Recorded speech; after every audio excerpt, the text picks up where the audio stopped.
was planning to hold it forever. Guy across the street let his property completely fall apart. It's condemned by the city, full of people in there doing drugs, squatting, all these things. Now people don't feel safe in my property.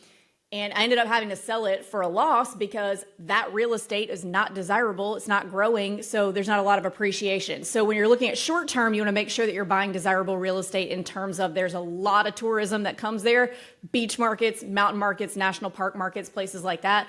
But make sure more than anything that you understand as a tourist who goes there, what it is that tourists want when they go there, where they want to be, what they're trying to do, so that you make sure you buy in the right location. The location is almost more important than the property itself. Let's go. Yeah, make it look easy. Hey, stand up. The Ryan Hanley Show shares the original ideas, habits, and mindsets of world-class original thinkers you can use to produce extraordinary results in your life and business. This is the way. Hello, everyone, and welcome back to the show. We have a tremendous conversation for you today with Avery Carl. Avery is the founder with her husband of the Short-Term Shop, where she teaches her clients how to buy short-term rentals. She also has 250 rentals herself, as well as being the top brokerage in EXP. We talk about her mindset, how she was driven out of the music industry to start this short-term rental business, what that mindset was that allowed her to give away or stop pursuing her passion, which was music, and find her career, which was short-term rentals, as well as how you actually buy short-term rentals successfully. Avery is a wealth of knowledge. This conversation goes from mindset to tactics very quickly. And when you get to the tactics section, I promise you guys, if you're into short-term rentals, if you're looking to invest in real estate or property, this is a conversation you do not want to miss. Before we get to Avery, I just want to mention again, Master of the Close. Go to masteroftheclose.com. If you deal with inbound leads, you need to be a member of Master of the Close. This is a low ticket course that I put together to teach you the process that we developed at my insurance agency, where we wrote over 1,200 clients in 2.5 years. We did this with a very small team, closing qualified leads at north of 80%. We walk step by step through this process. Guys, again, this is a low ticket course. I just don't want this information to die. Inbound leads are such a huge part of business today, especially small business.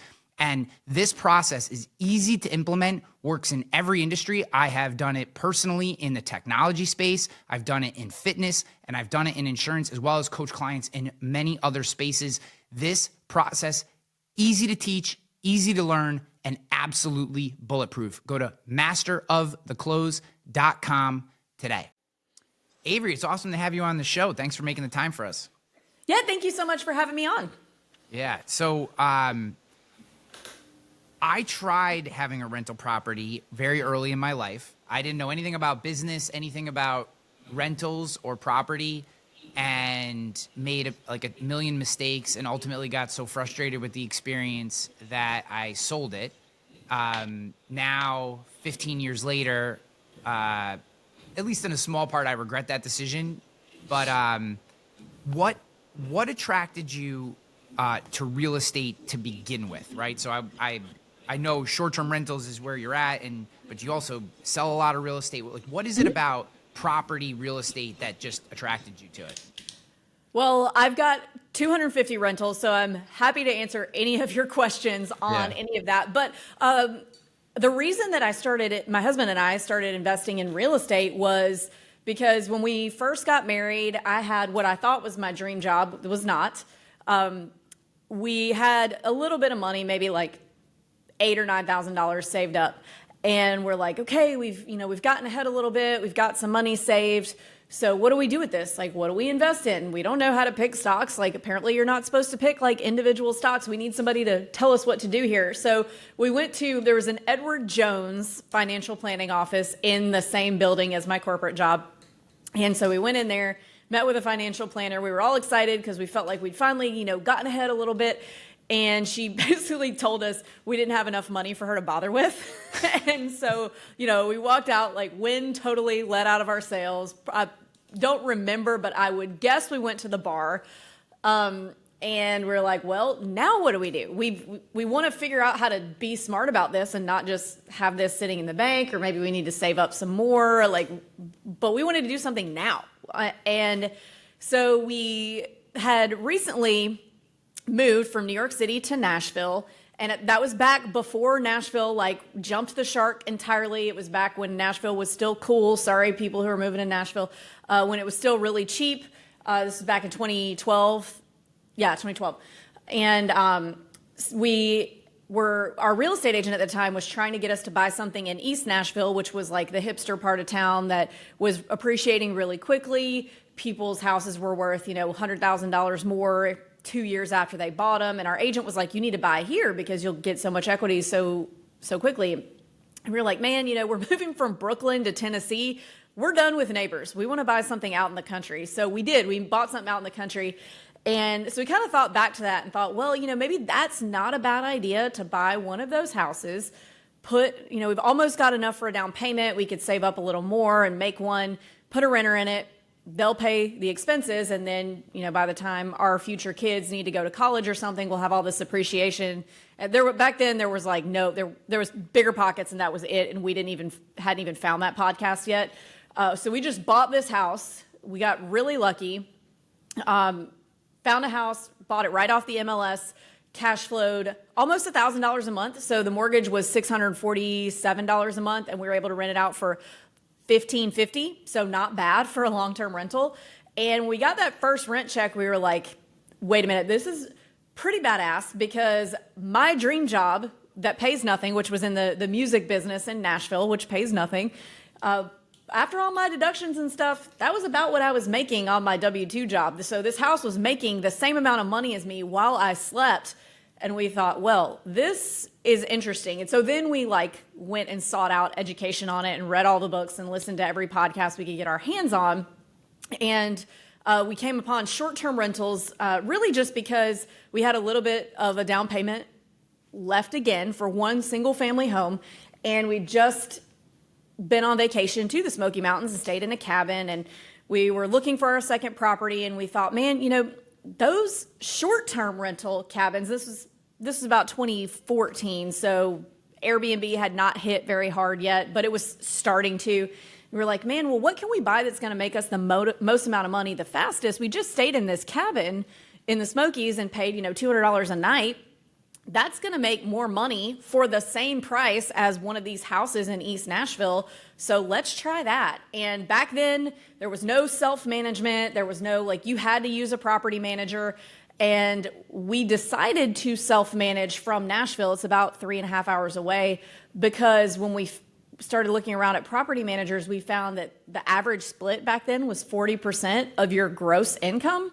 And we were like, wait a minute, no, we need that 40% to go buy more properties. How hard can this be? We found a cleaner, we found a handyman, and we just posted it on Airbnb and Vrbo and figured out how to manage it from Nashville. And I'll stop there because that's a lot. That was in 2014 that we bought that first one.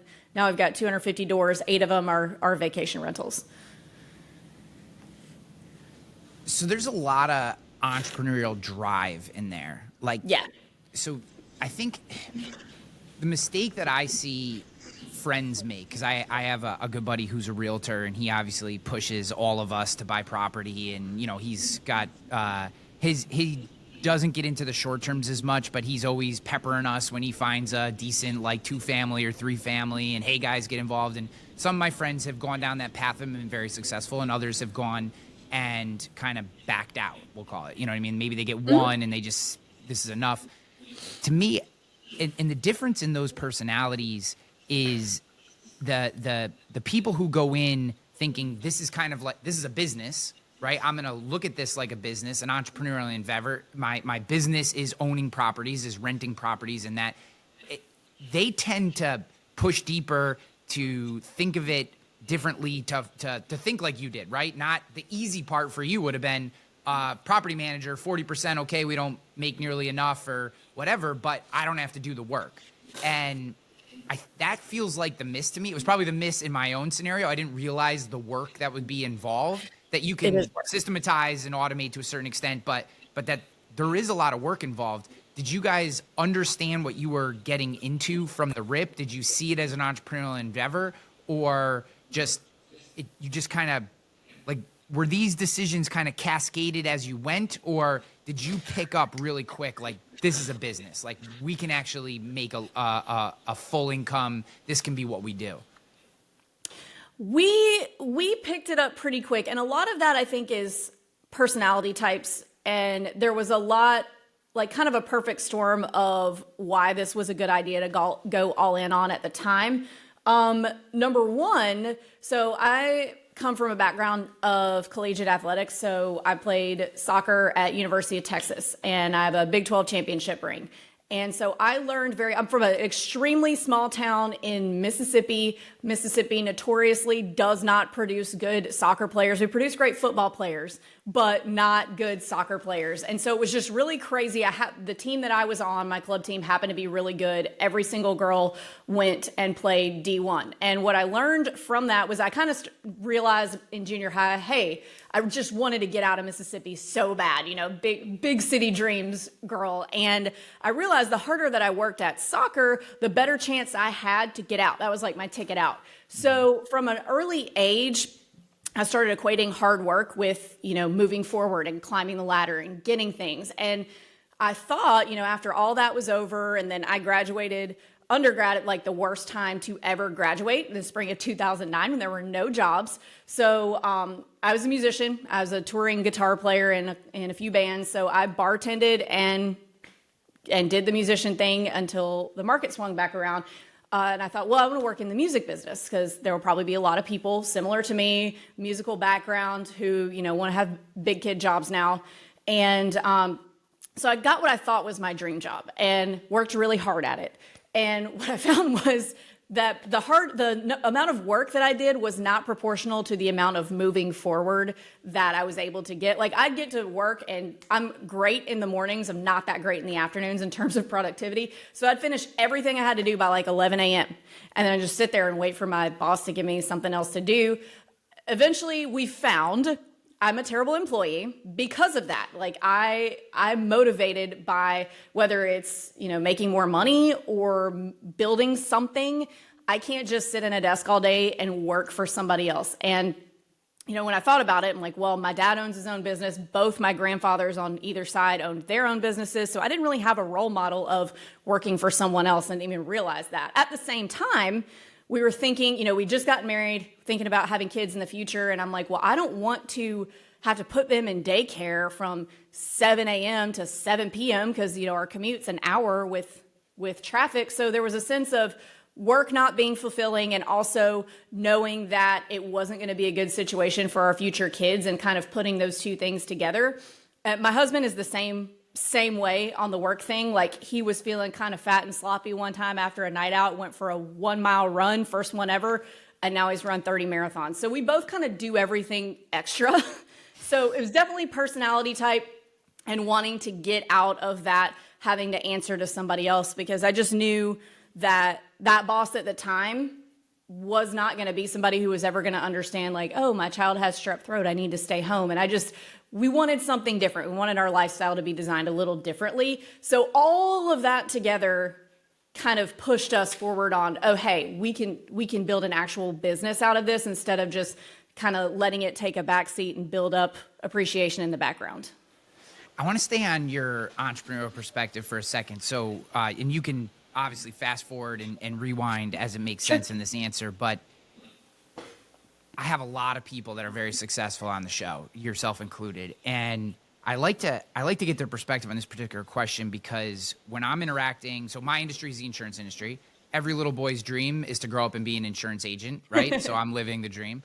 No, I'm actually, I firmly believe and firmly fall into the school of thought that you find what you're good at and that becomes your passion, not, this whole idea of following your passion is you found with your music career, right? Like, I thought I wanted to be a professional baseball player. I saw my only way out as being a baseball player. I came from a town of 900 where we said you could leave your doors open because the criminals lived in our town. They didn't steal in our town.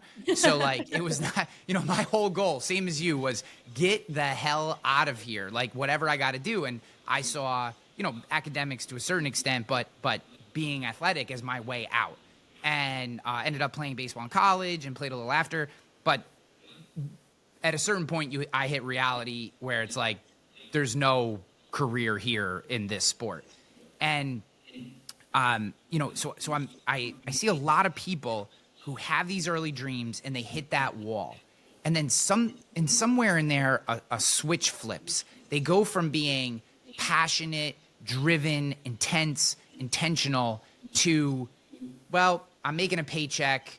This is about as good as it gets. I'm going to get the dad bod or, mom bod or whatever, to be, I guess, whatever happens there. I'm going to stop, maybe doing my hobbies. Maybe I'll play golf once a month. Like, in somewhere in your journey and that calculation between, soccer success, wanting to be a musician, etc., you gave yourself permission to keep pushing.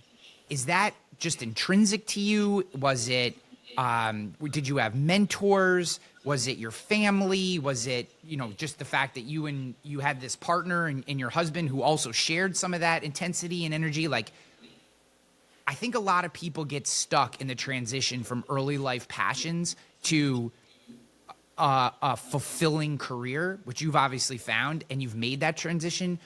Where do you think you got that permission to do that? And permission, I mean giving yourself permission. Like, how did you get through that phase to keep growing what you're doing today? That's a really good question. And I mean, definitely my husband and I are on the same page about the hard work and like being a little too much about everything. We're both very intense people, him more than me. He's like really loud and in your face. And it's like, it can be a little exhausting to have a conversation with him.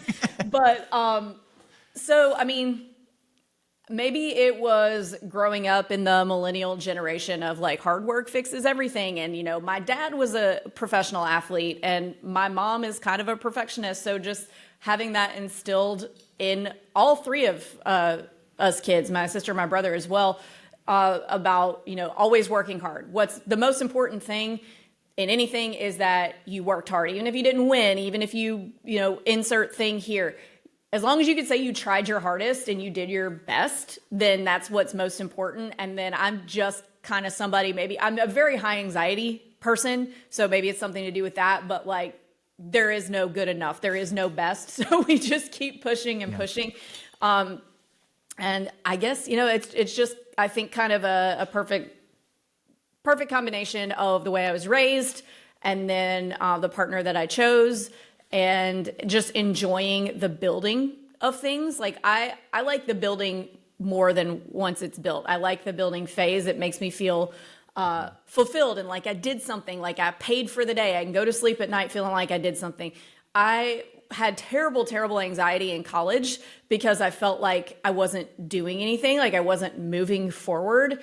And I think that continuing to build kind of keeps that anxiety level a little bit lower. And then, for my kids, now that what I'm going to tell them is they're still very small, 4 and 6. You can pursue those passions, those things that you're probably never going to make $1 million at. But you can start building income while you're doing that. So I think for our generation, it was kind of like you have to choose. You can be poor and be a musician and do the thing you want to do, or you can go get a big girl job and be successful. So I think for this generation, for our kids, are they Gen Alpha or are they something younger? I don't know. Who knows? But you can do both. There's a way to do both. You don't have to choose, I'm going to go sit in a desk all day or I'm going to pursue my dreams. There's a way to make money while you're pursuing the thing that's probably not going to make money. Yeah. One more question on mindset, because I'm just very interested. I found a lot of high achievers are high anxiety people as well. A lot of them. And you may have answered some of this question already in the idea of building, but I myself am also high anxiety. I feel the exact same way. I was a terrible employee for the most part because, I'm not going to get into my backstory because this show is about you, but like I have also had a very tumultuous past with large companies because for that exact reason, right? You're sitting at your desk, stamping TPS reports, sliding them across. Yeah, you're making an income. Yeah, it's stable, but you're like, I have no idea how I'm contributing to this big thing. Like I also would get all my work done. And I remember a time in my career, I was 24 years old. I was working for an accounting firm as a consultant, and I had every every player in Major League Baseball, their batting average and like most of their stat memorized. Because I was into baseball, because I played baseball. I was working for this company. I could get all my work done in like the first 2 hours, and I had nothing else to do. So I would just like look at baseball. You know what I mean? Like, I wish I had been more entrepreneurial at that time. But getting back to my question, I think a lot of high achievers deal with anxiety for various reasons, but it is very, very common. Very, very common quality. Some harness it as you have, right? Now, I'm not saying every moment of your life has been perfectly dealt with anxiety. I completely get that, right? I'm there with you. But you have found a way to, in general, harness that energy and turn it into positivity. Besides this idea of building, are there any other mindsets, hacks, tricks, mantras, books, something that's helped you continue to focus that energy that you feel inside you in a positive direction to reach, 250 rentals is a freaking incredible number. And I'm sure you have more and you do a lot more beyond just manage those. So like, you found a way to harness that energy. Do you have any other tactics or thoughts for people who do deal with anxiety and maybe haven't found a great way of channeling that? Obviously, exercise is a good one. So for me, one of the biggest ones is the brokerage side of our business. So our company is called the Short-Term Shop, and we help other investors buy and learn to self-manage their own short-term vacation rentals, just like we did. And sales jobs like that are very, very buildy and very you're always, trying different marketing to see if you can bring in more income, and the more clients you get, the more income. So sales jobs, I think I found really help with that. So for me, I'm constantly trying to figure out, okay, we've got offices in 20 markets. We were the top team at EXP out of 85,000 agents the past 3 years in a row. The best year we ever had, we sold $1 billion in real estate. So I think that sales, for me at least, contributes to that building factor and helps with the harder I work, I do help more people, or I do make more money, or whatever your thing is. If you're, somebody sitting in that desk thinking, man, this sucks, like maybe try a sales job if you're not ready to go out and be an entrepreneur yourself yet. It really does help when you're working towards that bonus or that commission, because your compensation is now a little more proportional with the amount of work that you put in. So for me, that helped with switching from just a straight marketing job to a sales job and then going fully entrepreneurial. I don't know if that's really answering your question at all. No, I think that's great advice.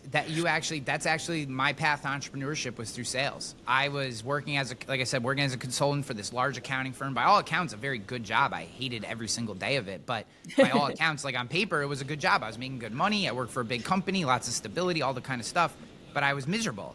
And it wasn't until my father-in-law, or ex-father-in-law now, but father-in-law at the time, basically came to me, and I think he just didn't want his little girl to be married to like a bum, right? And he didn't necessarily understand what I did for a living. So he said, I want you to come sell insurance at my insurance agency.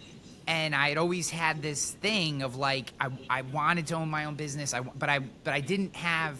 I came from a family where my mom's been a receptionist at the same company for 40 years, and my dad was a union member on the railroad, right? Their whole message to me growing up was, go work for the big company, get the safe job, that way you don't have to worry about stuff. Like, that was what I had to break, all that stuff. And it wasn't until I became a salesman that I was like, oh, wait, like if I work harder, if I work smarter, if I make more connections, I can make more money. And then I think that's wonderful advice. That's exactly how I launched my own entrepreneurial career. So that's great. So, okay, I want to get out of mindset and that kind of stuff and move into short-term rentals. Okay.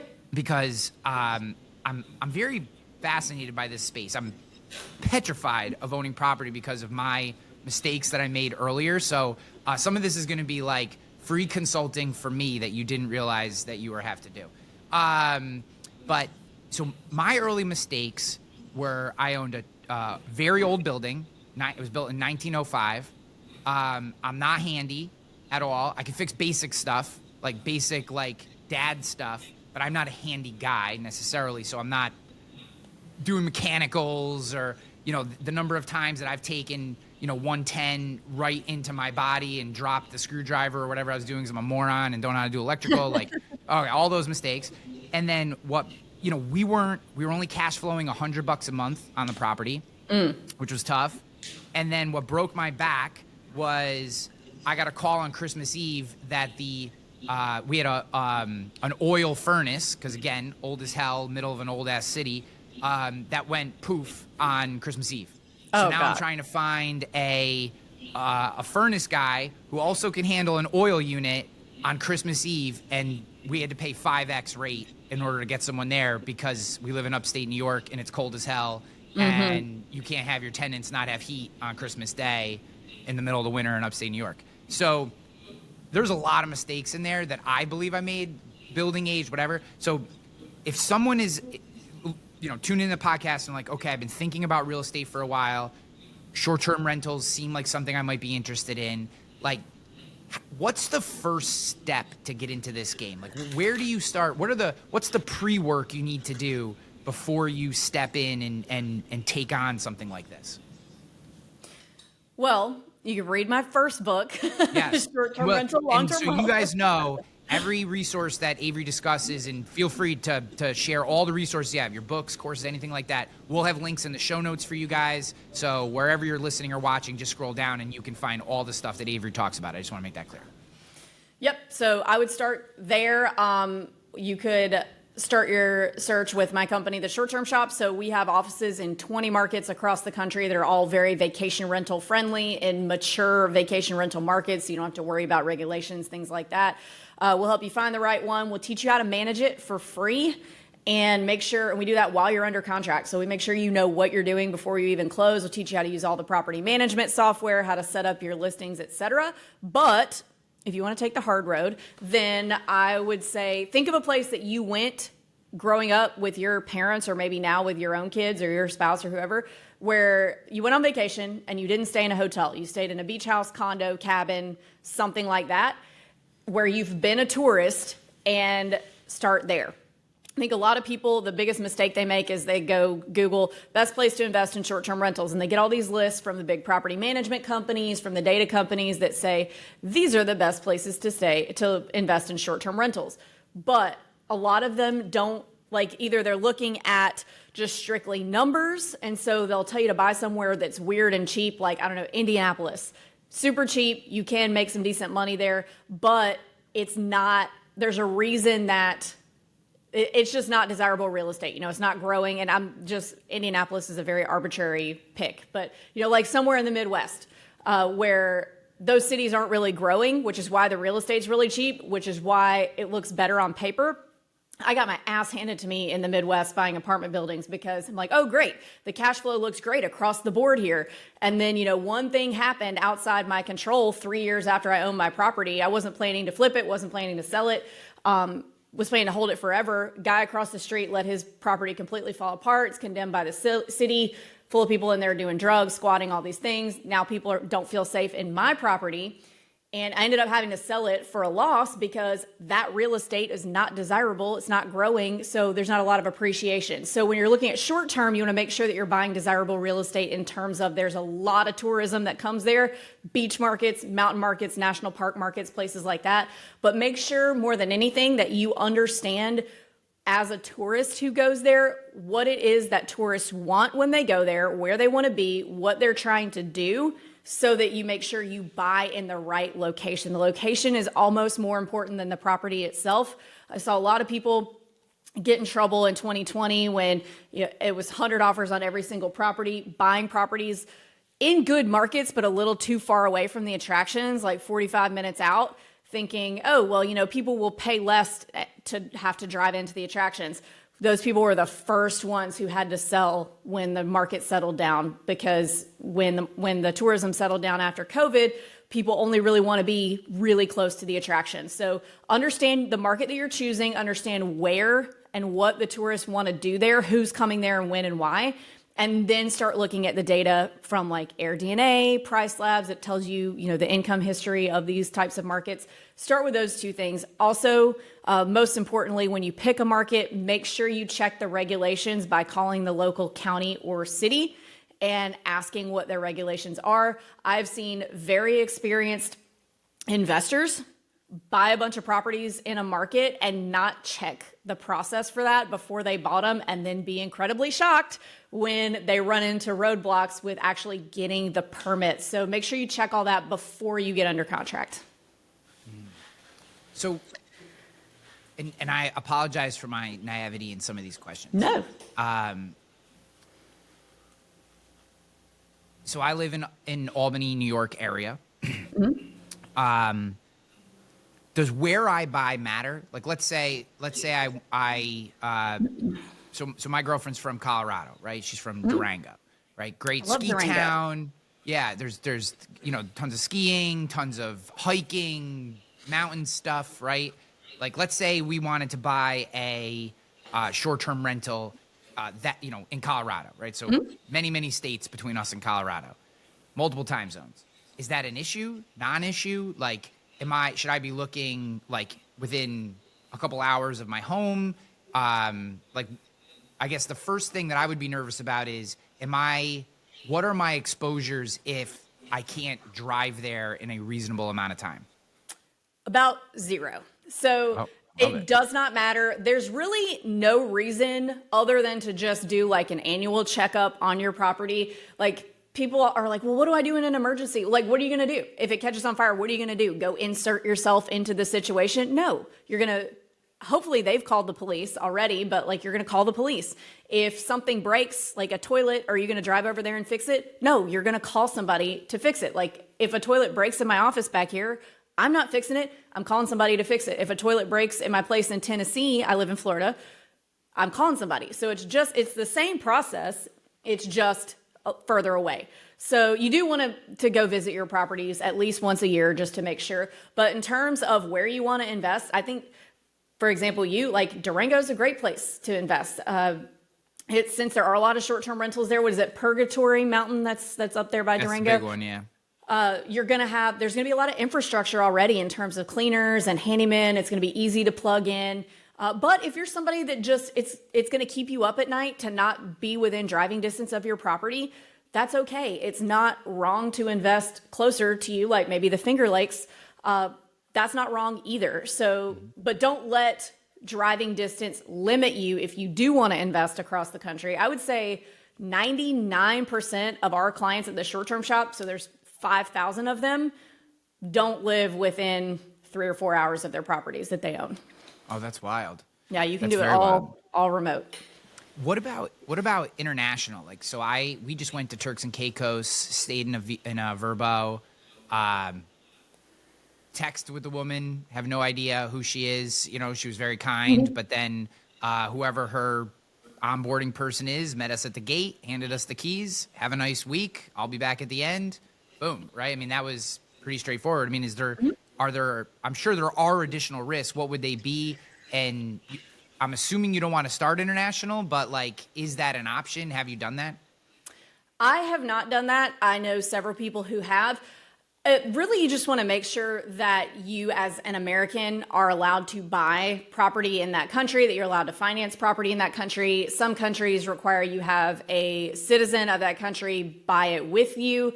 So it really, I might not start with international just because there's that extra layer of crap to deal with when you're already learning a new business, but it's doable. People do it. It's just not something that I've done. What about these like obscure or that's not the right word. We'll call them eclectic properties, tree houses, ergs, like some of the, I don't really get down with some of the mountain hippie-ish culture, so I don't always know what all these buildings are, but I see them sometimes and they look interesting but crazy at the same time. Like, where do those fall? And I got a buddy who bought this, I thought it was a ridiculous piece of property. It was just outside of the Adirondack State Park, and he put like 4 like pop-up A-frame homes on them, and they're like almost like little tiny homes, and they're separated just enough that they can't really see each other, and he does like phenomenally well, but they're kind of like odd structures. Like, does that entice people? Is that like a niche market? Do those come in and out of style and there's a risk there? Or is that the kind of thing that you may want to over-index on because they do draw more people in? That's a really, really good question. So unique stays can be something that really works well, but you're right, they do kind of come in and out of style. Especially if you're doing like tents or structures that are not truly real estate, like not with a foundation, a permanent foundation, you kind of miss out on a lot of the tax benefits that you'd be able to get if it were real estate. You know, tents are going to be depreciating, or domes, or, you know, any of the above. And you're going to have to replace those eventually. Whereas a piece of real estate, you know, you can redo it and remodel and things like that, but it doesn't just completely lose its value. It appreciates. So there are a lot of people who are really successful with that. For me, I like to go with tried and true. So a lot of the markets that I'm in, I'm not going to be able to convert anything that I own to a long-term rental. Like, I'm not going to be able to convert a $1.8 million, 4,500 square foot beach house into a long-term rental. That's just not in a vacation market. So for me, instead of an exit strategy, I look at the past. Well, Destin, Florida, where that property is, has gotten 10 million tourists every year for the past, I don't know how many years they've had that many, but I know my grandmother came here and rented vacation rentals in the 30s. So I just like to see a lot of tourism, and I like to stick with the thing that we know works, which is buying a beach house. People are always going to do beach houses. I do feel like you have a little bit more of a pool of tourism to draw from with a not standard, but like more traditional piece of real estate than like the teepees and the huts and the domes and the yurts. I think with those, you're looking at probably single people, younger couples traveling together, whereas, you know, we get a lot of families in our bigger ones. So I prefer the traditional vacation rental route to the unique stays thing, but there's a lot of people who are super successful with the unique stays.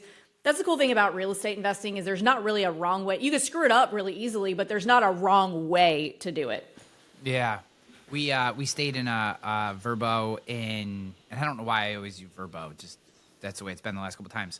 But in Woodstock, New York, which is only about an hour from where I'm sitting, but it's a cool little cheeky town, and it was the wintertime, and we were just looking to get away from the kids for a couple of days. And what was funny is I was looking at the properties, and they were all like literally just outside of town. It's cool. And I got a standard house, kind of what you described. But the three houses that were like on the other side of the road or whatever, they were all owned by the same person, and they were pitching like, bathe in the creek. We have an outdoor shower. And I was like looking at it and I'm going, I feel like that just limits your, like I have no desire, unless I'm at a beach and I'm just rinsing off. If your only shower is an outdoor shower, that is not, like, you got to be a pretty specific type of person that looks at that and goes, that's where I want to stay.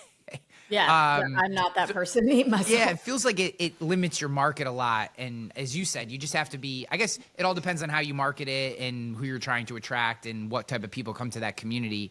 But that's very interesting. So obviously you've done this a tremendous amount, and you now, like you said, you've helped 5,000 people with your business. What is the most common, and I hate this question, but I just want to start here as we build. What's like the most common thing that you see them trip over before they come to you? Obviously, once they're working with you, you have a template and all that kind of stuff. But like, I'm assuming for a lot of them, they try to do it themselves. They hit some roadblock and like, I need help with this. Let me go. I need Avery's help. Like, let's come see what these guys are doing. What is usually that thing that they run into that just kind of pushes them towards, I need someone to really walk me through this process? Yeah, that's a great question. So I think right now, and they've been different main problems over the years, but right now, people get really hung up, like when they're Googling or looking at different influencers that talk about this stuff, they get real hung up on, I have to buy in a market where nobody's talking about. I have to do this thing that nobody's talking about. I have to be in this place that nobody is. I don't want to have competition.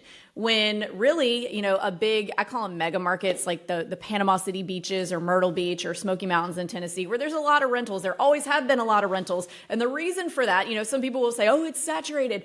Well, places get, quote, saturated because there's a reason. There's enough tourism to support a lot of investors being really successful to where other investors are trying to do it too.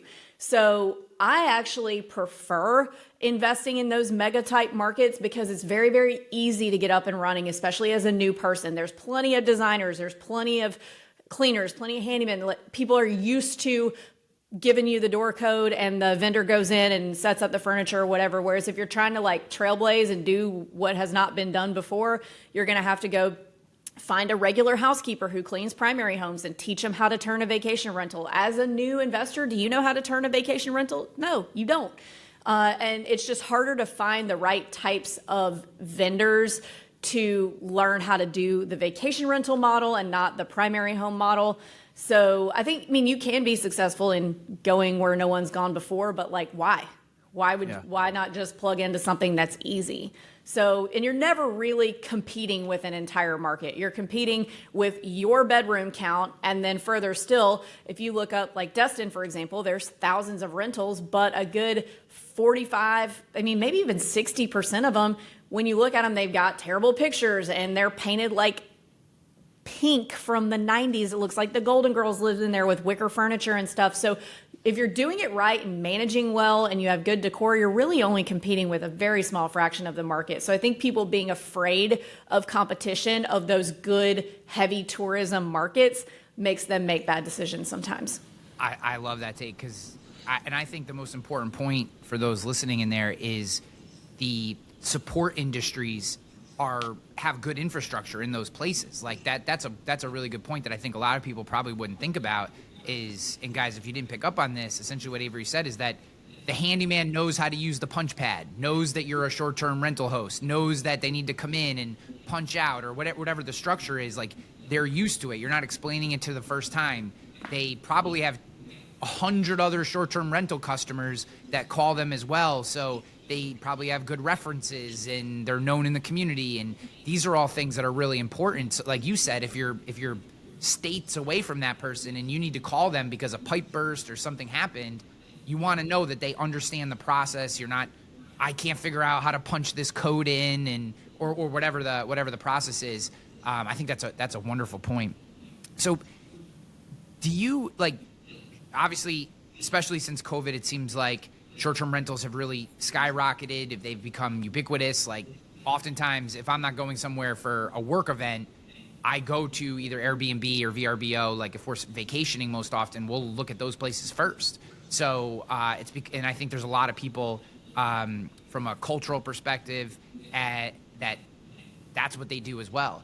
Do you see that turning? Where do you see us, I guess, in the curve? Are we at peak short-term rentals? Are we still on the upswing? Do you ever wake up and go, oh shit, what if no one ever wants to stay in a short-term rental again? Like, I guess where are you from a growth or maturation of the market? I think that we're in a stabilization. I think the vacation rental industry is a $10 billion industry. So I don't think we're ever in danger of nobody's ever going to stay in a short-term rental again. But I do think you have to choose your markets wisely. That's why I only invest in vacation markets. So I don't buy in metro or suburban markets, areas that aren't dependent on tourism, because those areas tend to end up with anti-short-term rental regulations that are pushed either by the hotel lobby or by primary homeowners. And like, dude, I get that. I chose to live in a vacation market and I make my money on vacation rentals and I still don't really want one next to me. So I totally get that. So we try to stay in vacation markets for that reason. And I think that a lot of people try to make short-term rentals versus hotels. So again, I make 100% of my money on short-term rental income, but there are certain trips I'm going to stay in a hotel and certain trips that I'm going to stay in vacation rentals. It's not either or. So if I've got to go speak at a conference, I'm staying at a hotel. If I don't have my kids with me, I'm staying at a hotel. I want to be waited on. I'm staying at a hotel that has room service for sure. But if we're going somewhere with the kids or, my parents are coming, anything like that, it's going to be a vacation rental because we all want to be together. We don't want to be in separate hotel rooms. And so it's a different choice for different purposes, not, people only are going to rent hotels or only going to rent short-term rentals. Yeah, that makes a lot of sense. I guess, where, like, when you're looking at it, and I know you said vacation areas, but is there anywhere else besides vacation spots? Are there, like, is it, so take What about like small micro towns or like sprawling cities? Like I have a buddy that he refuses to stay in hotels. He's kind of a nut job, but he refuses to stay in hotels. So he only goes short-term rentals when he travels, even to conferences. And he actually prefers like some Texas cities and stuff for conferences because they have like they're kind of sprawling and the houses tend to be very accessible to downtowns, et cetera. Like New York City feels like it might be tough. I don't know, because one, I do know that there is some regulation there against short terms in certain buildings, et cetera. And there's so many options in New York. So like let's say maybe for whatever reason, vacations spots made me nervous, or I didn't understand them, or I don't do vacations, so I don't know what they are, et cetera. Is there a secondary spot? Can you look into some communities if you know a community very well? Like, do you see that market starting to build? Is that a trend that's moving into communities, or you think it's just never going to work? Well, no, it just depends. So there are markets that I have very eloquently named them vacation-ish markets. So they are metro markets, but they're areas that there's either like a ton of conferences, like Scottsdale, for an example. We have an office there, and there's like 300 conference spaces. There's more conference spaces in Scottsdale than anywhere else in the country. That's an area that vacation rentals do awesome. And if you decide you don't like it, or what have you, you can convert it to a long-term rental and it'll be just fine. Same thing with like the Sarasota, Clearwater area, or like Austin. Those can totally work. It's just you're going to have to navigate some regulations in those markets. Not Scottsdale, but the other ones. Yeah. So, I kind of want to wrap up with your projecting out into the future with property in general. It doesn't have to stay just on short terms. Okay. I think, I recently bought the house that I live in.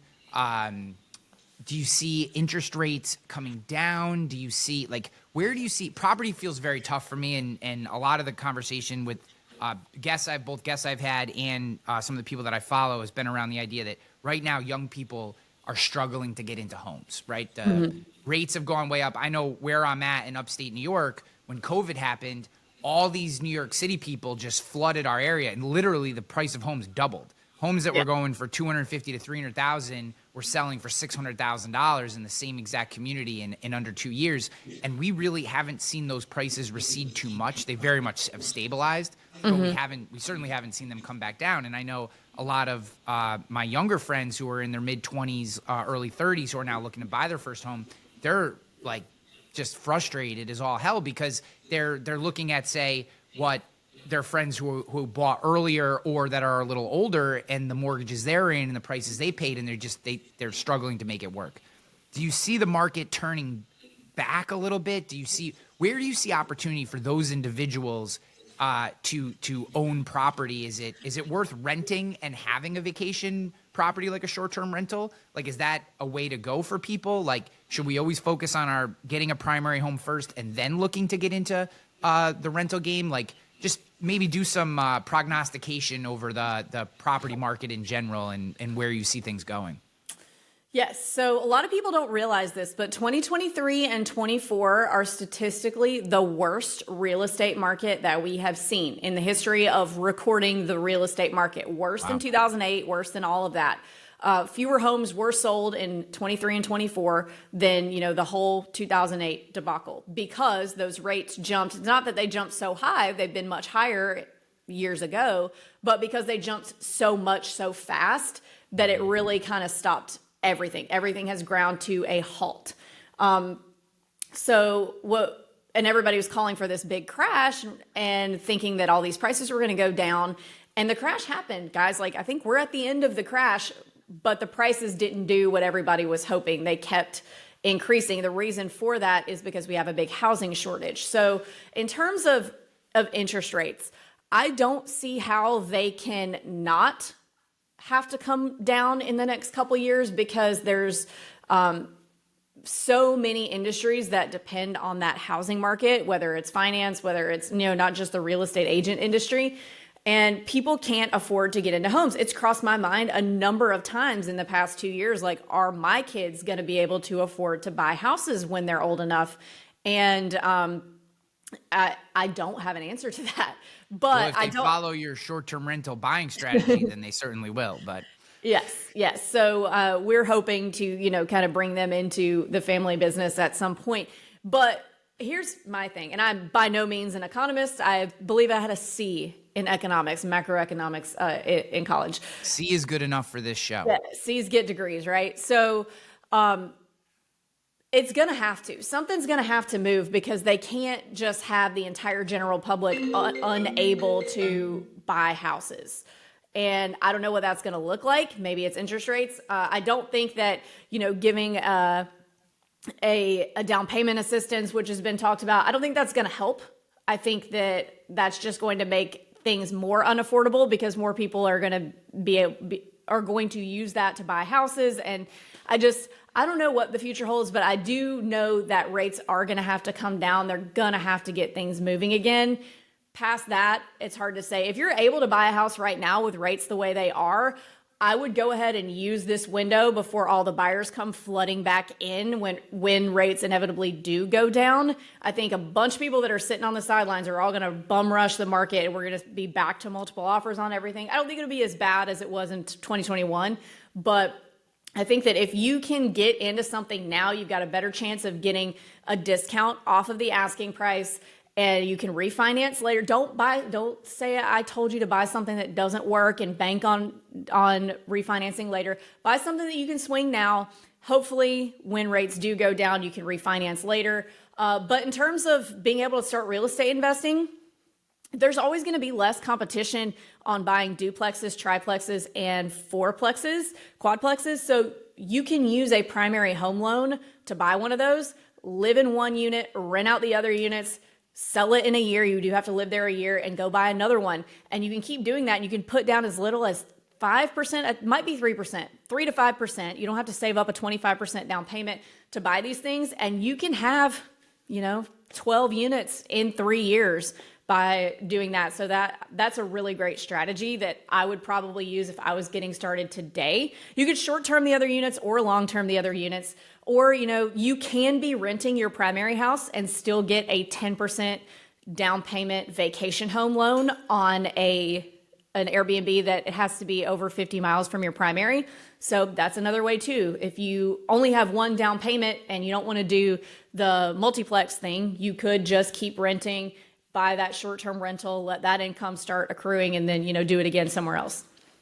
I absolutely love that advice. And I think you're 100% right about if you can swing it now is the time, because what's in between the lines there is that when people start bum rushing, being that the fact that prices have not receded as much as we thought, they're only going to go up.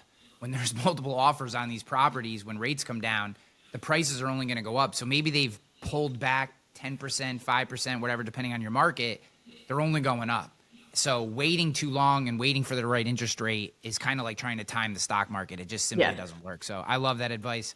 Obviously, Avery, you are an incredible wealth of knowledge. Tell people where they can go to get more from you, where they can get involved with your organization, your company. I know you got a great podcast. So tell everyone where to go. All right. So our website, if you want to work with us in any capacity, is theshorttermshop.com. You can follow us on YouTube at The Short Term Shop, Instagram at The Short Term Shop. We've got a low ticket course. We feel like information should be available to everyone. STS, Short Term Shop, STSplus.com. We have a new book coming out in February called Smarter Short Term Rentals, and you can get that the Bigger Pockets bookstore. I'll get the exact link for you. I think it's Bigger Pockets /Smarter STR, but I'll get that for sure. I love it. I appreciate your time. I appreciate you. Thank you so much. Thank you. Let's go. Yeah, make it look easy. Hey, stand up. Thank you for listening to The Ryan Hanley Show. Be sure to subscribe and leave us a comment or review wherever you listen to podcasts. Came in the game for me. I never switched up, no change in me. The only thing changing is